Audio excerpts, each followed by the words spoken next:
பெருமதிப்பிற்கினிய சகோதரர்களே, குளச்சல் நகரத்திலே திறப்பு விழா கண்டிருக்கின்ற எஸ்டிபி கட்சியினுடைய இந்த அலுவலகத்திற்கு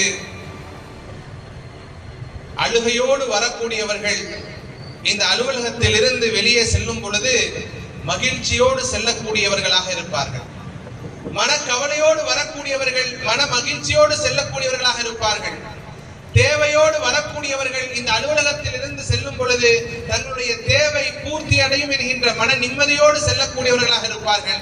அதற்காகத்தான் social democratic party of India SDPI கட்சி மூளை முடுக்குகளில் எல்லாம் தன்னுடைய அலுவலகங்களை திறந்து கொண்டிருக்கிறது.